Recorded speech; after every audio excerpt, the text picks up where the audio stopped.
Bienvenidos al estudio de hoy. 1 Samuel capítulo 21. David huye de Saúl. Jonatán confirmó que su padre tenía planes para matar a David. Estaba empeñado. Había ya intentado en 3 ocasiones matar a David con una lanza. Sin embargo, Jonatán, Mical y otras maneras en que Dios lo protegió permitieron que David estuviera lejos de Saúl. Sin embargo, esta distancia que mantuvo David no era suficiente. Llegó el momento que tenía que huir. En la piedra de Sel, vimos el capítulo anterior, dentro del territorio de Benjamín, estos amigos se despidieron. David salió huyendo a una montaña, a la tierra de Nob, es lo que estudiaremos hoy, y después irá a la tierra de los filisteos. David huye y primero huye al lugar correcto, a la casa de Jehová, pero no con las intenciones correctas. David comienza a confiar en sí mismo. David en Nob lo estudiaremos del versículo 1 al 9, y David en Gad, versículos 10 al 15. Hagamos una oración. Padre, te damos gracias porque eres bueno, porque nos permites abrir tu palabra, Señor. Queremos ser estos obreros aprobados en toda buena obra, en todo conocimiento, Señor, para agradarte a ti y a los hombres. Abre nuestro entendimiento para aprender la lección que este capítulo tiene para cada uno de nosotros. En el nombre de Cristo Jesús. Amén. Primera parte, David en Nob, versículos 1 al 9. Vino David a Nob, al sacerdote Ahimelech, y se sorprendió Ahimelech de su encuentro, y le dijo: ¿Cómo vienes tú solo y nadie contigo?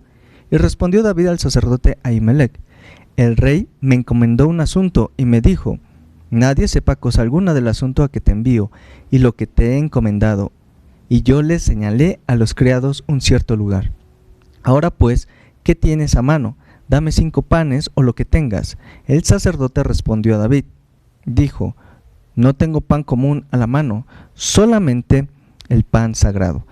Pero lo daré si los criados se han guardado a lo menos de mujeres. Y David respondió al sacerdote y le dijo: En verdad las mujeres han estado lejos de nosotros ayer y anteayer, cuando yo salí.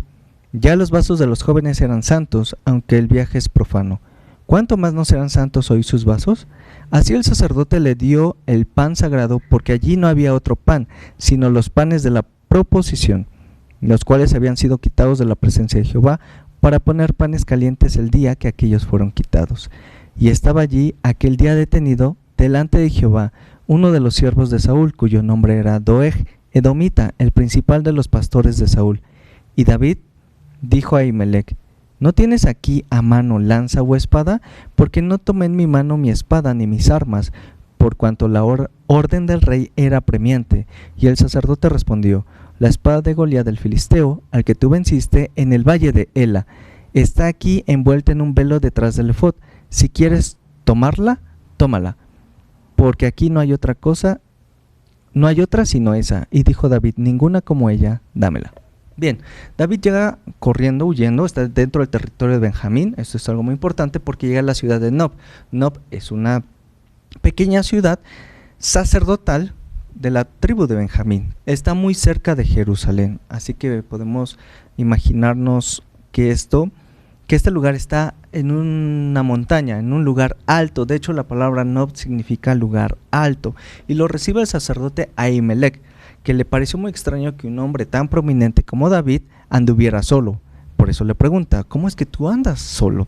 También se le hace extraño que un hombre en aquellos tiempos viajara solo debido a los peligros que había en el campo.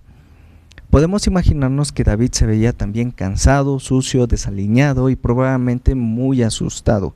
Así que David elaboró una mentira, una ingeniosa mentira, donde pone falsas palabras en la boca de Saúl, para establecer un ambiente de discreción. Nadie sepa cosa alguna del asunto que te envío. Y cuando se refirió a algunos criados en algún lugar, la verdad es que no había nadie con él. David estaba solo. Cuando David llegó al tabernáculo de Nob, estaba hambriento y sabía que necesitaba comida tanto en ese momento como para después. Así que le pregunta: ¿qué tienes? ¿Qué tienes a la mano? Y el sacerdote no tenía pan común a la mano, solamente el pan sagrado. Y hablamos de este pan que se ponía en la mesa de proposición dentro lugar santo, en el santuario, donde cada sábado se cambiaba este pan. Cada sábado se cambiaba este pan por uno nuevo. Eran 12 hogazas de pan y estos representaban la comunión continua de Dios con Israel. La provisión que Dios la provisión que Dios hizo en el desierto a su pueblo. El pan de la proposición siempre debía estar fresco, es por eso que cada 7 días se cambiaba. Ahimelech le daría el pan viejo, el que ya se había retirado, los cuales estaban todavía calientes porque apenas habían sido quitados, es decir, probablemente llegó el primer día de la semana, el domingo, y es por eso que todavía estaban, entre comillas, frescos. El pan de la proposición no debía ser tratado con informalidad, por eso solo lo podían comer los sacerdotes. Levíticos 24:9 dice: y será de Aarón y de sus hijos, los cuales los comerán en lugar santo, porque es cosa muy santa para él, de las ofrendas encendidas a Jehová por derecho perpetuo. Aunque este pasaje nos dice que solo los sacerdotes debían comer el pan, también establece el principio que era algo santo y no puede distribuirse descuidadamente. Así que Ahimelech le pregunta a David por un nivel básico de limpieza ceremonial. Una limpieza ceremonial antes de darle este pan de la proposición. David respondió que se encontraba limpio ceremonialmente, al igual que las personas que lo acompañaban, lo cual pues no era cierto porque nadie lo acompañaba, pero sí estaba limpio ceremonialmente porque venía precisamente de una comida que había, lo vimos en el capítulo pasado.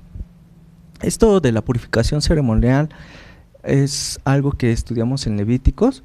En el libro de Levítico hay bastantes cláusulas y diferentes ritos o impedimentos para participar de algo sagrado, y es que lo voy a resumir brevemente: todo lo que está relacionado con cadáveres, todo lo relacionado con algo sexual y todo lo relacionado con enfermedad está excluido, precisamente porque Dios es inmortal, Dios es eterno, por eso no puede convivir con lo que muere, no podían tener contacto con algo muerto. También Dios no tiene sexo, no es hombre ni mujer. De hecho, Génesis nos dice que a imagen de Dios los creó, varón y hembra los creó. De esta manera entendemos que Dios no es hombre ni mujer, sino que es asexual. Y por eso todo lo que está relacionado con esto tenía que ser excluido. De hecho, si la mujer está en su periodo o el hombre acaba de tener relaciones con su pareja, no podían participar y estaban impuros ceremonialmente. Y también las enfermedades, obviamente, pues Dios no se enferma, y lo vemos específicamente en el caso de la lepra y otras enfermedades. Así que lo más básico le pregunta a Ahimelech y David responde: sí estoy limpio, y le da el pan. Al darle el pan, Ahimelech rompió con una tradición sacerdotal, pero no con la palabra de Dios, y esto es algo que debemos entender. Ahimelech entendió que la necesidad humana era más importante que la observancia levítica, y quiero dar un ejemplo de ello con Jesús. Cuando los discípulos de Jesús fueron criticados por romper la costumbre religiosa de arrancar espigas en el día de reposo, en día sábado, para comer, Jesús usó este pasaje que estamos leyendo. Jesús usó a Ahimelech para explicar el asunto. Jesús dice el texto que hizo lo siguiente. Vamos a leerlo todo, Mateo 12, versículos 1 al 8. En aquel tiempo iba Jesús por los sembrados en un día de reposo, en sábado, y sus discípulos tuvieron hambre y comenzaron a arrancar espigas y a comer. Y viéndolo, los fariseos le dijeron: he aquí tus discípulos hacen lo que no es lícito hacer en día de reposo. Pero él les dijo: ¿no habéis leído lo que hizo David cuando él y los que con él estaban tuvieron hambre? ¿Cómo entró en la casa de Dios y comió los panes de la proposición que no les era lícito comer, ni a él ni a los que con él estaban, sino solamente a los sacerdotes? ¿O no habéis leído en la ley cómo en el día de reposo los sacerdotes en el templo profanan el día de reposo y son sin culpa? Pues os digo que uno mayor que el templo está aquí. Y si supieseis qué significa, aquí está la clave: misericordia quiero y no sacrificio, no condenaríais a los inocentes, porque el Hijo del Hombre es Señor del día de reposo. Y creo que en otro capítulo, en un evangelio, no recuerdo si es en Lucas, añade que Jesús, o el Hijo del Hombre, es Señor del sábado, y que el sábado fue hecho por causa del hombre y no el hombre por causa del sábado. Esto significa que Jesús aprobó lo que hizo Ahimelech y le dio honor al defender, le dio honor a esta forma de actuar. Eso no significa que los mandamientos no son válidos o no hay que obedecerlos, o que el bautismo es irrelevante, o que no es necesario en la iglesia. Lo que quiere decir es que lo exterior debe estar en armonía con lo interior. Mateo 5, 23 y 24. Por tanto, si traes tu ofrenda al altar y ahí te acuerdas de que tu hermano tiene algo contra ti, deja ahí tu ofrenda delante del altar y anda y reconcíliate primero con tu hermano, y entonces ven y presenta tu ofrenda. Aquí vemos que tanto lo exterior como lo interior debe estar en armonía, y en armonía con la palabra de Dios, y que es más importante la misericordia que los sacrificios. De hecho, también vimos que por esa razón Saúl fue destituido como rey de Israel. ¿Por qué? Porque él hacía su propia voluntad. Aunque él cumplió con todos los sacrificios, Samuel le dijo que es más importante ofrecer los sacrificios. Pues no, lo más importante es obedecer a Dios, y Dios ha quitado el reino de tu mano, se lo ha dado a tu prójimo, a un hombre conforme al corazón de Dios. Y bueno, aquí está David. David llegó en el lugar correcto, pero con las intenciones equivocadas. ¿Por qué? Porque mintió. No llega buscando la protección de Dios, sino buscando pan para comer, y también lo vamos a ver con una espada. Pero antes se nos menciona que también estaba ahí un hombre llamado Doeg, edomita, el principal de los pastores de Saúl. No sabemos por qué estaba detenido, dado que es un edomita, no es del pueblo de Israel, porque dice que estaba detenido en la presencia de Dios. No sabemos si un encargo de Saúl. Sin embargo, David lo ve. Y es que la palabra principal de los pastores, esta palabra principal significa el más poderoso, el más violento o el más obstinado. Entonces podemos imaginar que David está huyendo de la presencia de Saúl, se encuentra a Doeg, que es poderoso, violento u obstinado. Bueno, pues entonces sigue con su mentira y pide un arma, porque según él no le dio tiempo para tomar una. Ahimelech solo tiene un arma, y es la espada de Goliat, y David se alegró de tener una muy buena arma, y lo vimos en capítulo 16, 17, toda esta escena. Cuando David sostuvo la espada, debió haber recordado cómo llegó a ganarla. Pudo haber recordado esa ocasión donde derrotó a Goliat. Sin embargo, no lo había hecho con mentiras, sino con la palabra de Dios. Lo había hecho con osada confianza en Dios, una confianza que le creía todo a Dios, que confiaba plenamente en Él para resolver cualquier circunstancia y enfrentar cualquier consecuencia. David podía tener en este momento la espada de Goliat en su arsenal, pero estaría mejor equipado si tuviera la fe con la que pudo derrotar a Goliat. ¿Acaso ahora David está confiando más en una espada filistea que en las herramientas de un pastor? Pues la verdad es que sí, David perdió la confianza en Dios y en el cumplimiento de su propósito que Dios le había revelado. Fue a la casa de Dios para buscar consuelo, ayuda y guía, pero detectó que su alma se había equivocado en esa decisión, y buscó cómo mantenerse vivo por sus propios medios. En vez de contarle la verdad al único que podía ayudarlo, él huyó por su vida una vez más. Vamos a seguir leyendo, versículos 10 al 15. Y levantándose David aquel día, huyó de la presencia de Saúl y se fue a Aquis, rey de Gat. Y los siervos de Aquis le dijeron: ¿no es este David y el rey de la tierra? ¿No es este de quien cantaban en las danzas diciendo: hirió Saúl a sus 1000 y David a sus 10,000? Y David puso en su corazón estas palabras y tuvo gran temor de Aquis, rey de Gat, y cambió su manera de comportarse delante de ellos, y se fingió loco entre ellos, y escribía en las portadas de las puertas y dejaba correr la saliva por su barba. Y dijo Aquis a sus siervos: he aquí, ¿veis que este hombre es demente? ¿Por qué lo habéis traído a mí? ¿Acaso me faltan locos para que hayáis traído a este que hiciese de loco delante de mí? ¿Habían de entrar en mi casa? No tenía sentido que el hombre que llevaba la espada de Goliat fuera al pueblo natal de Goliat. ¿Recuerdas de qué ciudad era originario Goliat? Pues de Gat, y a ese lugar va David corriendo. No tenía sentido que el hombre que alguna vez había sostenido el pan sagrado ahora se encontrara buscando refugio entre los paganos. Los filisteos reconocieron inmediatamente a David y lo reconocen como el rey de la tierra. ¿De qué tierra? Pues la de Israel. Estos hombres entendían mejor el destino de David que incluso Saúl. La canción y la danza sobre David se hizo muy popular. De hecho, llegó hasta oído de los filisteos. Recorrió esta canción todo el territorio de Israel y llegó más allá, hasta los filisteos.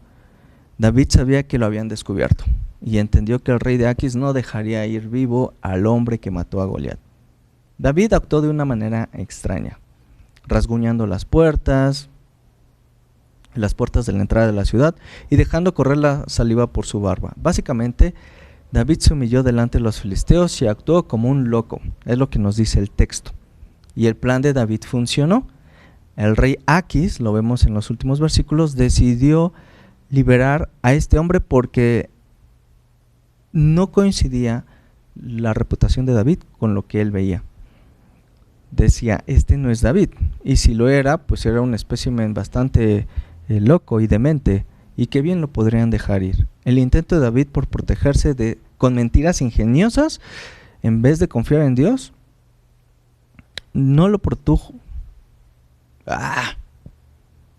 El intento de David por protegerse con mentiras ingeniosas en vez de confiar en Dios para que lo protegiera, no le trajo resultados duraderos, y esta es la enseñanza. Él tuvo que huir de nuevo. De hecho, hoy lo vamos a ver huyendo a otro lugar, al desierto, pero eso será en el próximo capítulo. Termino. Aplicación de este capítulo para nuestra vida. En la primera parte vimos que David llegó a la casa de Dios, pero le mintió al sacerdote. Recibió los panes de la proposición y la espada de Goliat. David había dejado de confiar en Dios y comenzó a hacer sus propios planes. Una vez que ya tenía alimento y armas, viajó a la ciudad de Gat, del territorio filisteo, e inmediatamente fue reconocido por aquellos habitantes como el David que había matado a 10,000. Sin embargo, David, para salir de esta situación, se hizo pasar por un loco. Las mentiras ingeniosas de David no le dieron buenos resultados, y los resultados de hecho tampoco fueron duraderos. El Salmo 56 nos revela sus sentimientos, y vamos a terminar con ese Salmo. Salmo 56. Al músico principal sobre la paloma silenciosa en paraje muy distante. Al parecer esta canción, que se llama La paloma silenciosa en paraje muy distante, es una canción filistea tal vez, o israelita, no lo sabemos, pero sin embargo toma esa melodía y va a componer una letra. Mictán de David, cuando los filisteos le prendieron en Gat.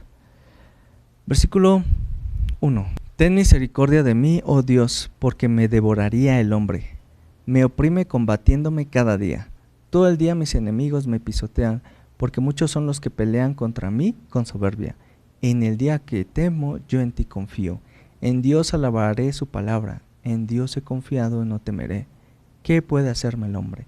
Todos los días ellos pervierten mi causa. Contra mí son todos sus pensamientos para mal. Se reúnen, se esconden, miran atentamente mis pasos, como quienes acechan a mi alma. Pésalo según su iniquidad, oh Dios, y derriba en tu furor a los pueblos. Mis huidas tú has contado. Pon mis lágrimas en tu redoma. ¿No están ellas en tu libro? Serán luego vueltos atrás mis enemigos, el día en que yo clamaré. Esto sé, que Dios está por mí. En Dios alabaré su palabra. En Jehová su palabra alabaré. En Dios he confiado, no temeré. ¿Qué puede hacerme el hombre? Sobre mí, oh Dios, están tus votos, te tributaré alabanzas, porque has librado mi alma de la muerte y mis pies de caída, para que ande delante de Dios en la luz de los que viven. Aunque David había confiado en sí mismo, con este salmo nos queda claro que volvió a confiar en Dios, porque las cosas no salieron como las había planeado. ¿Alguna vez te ha pasado esto? Que las cosas no salen conforme a tu plan y que al final hay que reconocer a Dios que es mejor su plan y seguir sus mandatos. Pues veremos el siguiente capítulo, qué es lo que va a pasar con David y su familia y los hombres que se van a unir con él, porque David tiene un propósito definido por Dios y es que sea el rey de Israel, y es lo que seguiremos estudiando. Oremos. Señor, te damos gracias porque eres bueno, porque abres nuestros ojos, abres nuestra mente y revelas que muchas veces confiamos en nuestros planes, que confiamos en nuestras habilidades, y que cuando todo está perdido recurrimos a ti, pero gracias, Señor, porque eres fiel a pesar de que nosotros nos desviamos. Te damos gracias, Señor, y como dice David, te alabamos por tu palabra y por tu fidelidad. En el nombre de Cristo Jesús. Amén.